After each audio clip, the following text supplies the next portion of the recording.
Maraming salamat sa ating Special Assistant, Secretary Anton Lagdameo, ang ating Chief of Staff ng Armed Forces of the Philippines, General Romy Browner, at ang pinakamahalaga na bisita ngayon natin, ang mga surviving families ng ating mga nasawi na nagsiservisyo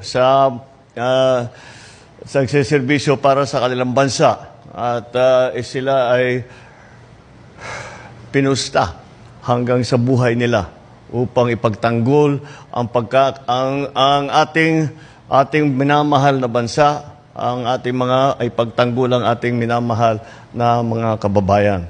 Ay tamang-tama po ang nangyari po rito dahil nung naghahanda po kami para dito sa paggunita ng Araw ng Kagitingan, ay nasama po sa usapan. At kako, dapat naman, kung tayo ba ay nagbibigay ng dangal sa ating mga nasawi na mga kasama, ay kailangan ang ating pangako sa kanila.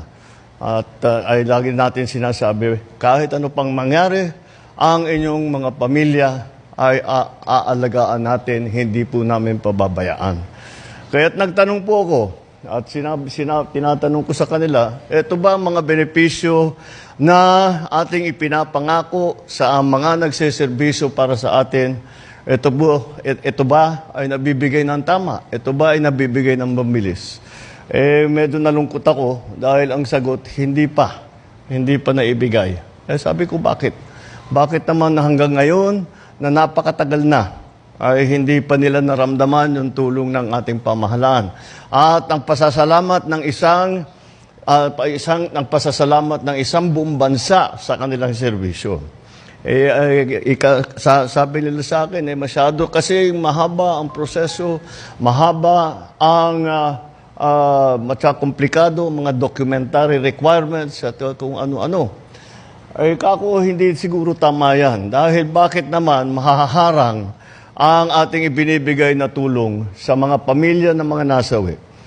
Bakit mahaharang? Dahil masyadong hinihingi na dokumento, masyadong proseso, ang punot dulo ay nagiging masyadong matagal ang pagbigay ng mga benepisyo na ito. Kaya't ang aming ginawa ay sabi ko, tayo na ang magbuo ng mga dokumento. Tayo na ang mag-ayos ng kanilang mga pangangailangan upang maging mas makabuluhan ang ating selebrasyon sa Araw ng Kagitingan, upang mas mabibigyan ng kahulugan ang ating ginagawa ngayong araw na ito. Dapat sa araw na ito, maibigay na natin. Kaya't kayo, mga beneficiaries ng ating mga programa para sa mga pamilya ng mga nasawi habang sila ay nagsiservisyo sa bansa, ay ngayong araw na ito, masasabi ko, maibibigay na namin lahat ng inaantay ninyo na napakatagal. Hindi dapat naging ganito katagal.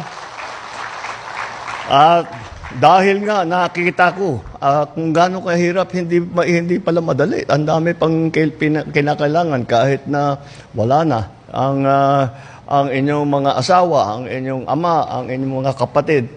Kahit wala na, ay marami pang kailangan gawin upang matanggap ang benepisyo na galing sa pamahalaan. Ngayon, dahil sa nakita ko, ko sa kanila, ayusin na ninyo yan para madali ang proseso. Kung nakita naman, basta't maliwanag na KIA ang isang tao at talagang kayo ang pamilya, paano pang kailangan natin gawin? Kaya sisiplehan po natin para po lahat ng mga dapat tumanggap ng tulong sa ating pamahalaan ay mabibigyan kaagad kapag sila ay namatayan, sila ay naabutan ng malas at napunta sa ganyan ang serbisyo ng kanilang mahal sa buhay. Kaya yan po ang ating ginagawa po ngayong araw. Tinitiyak po natin na lahat po ng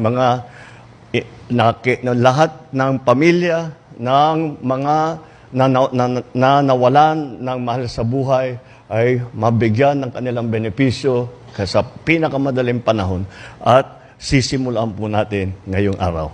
Maraming salamat po. At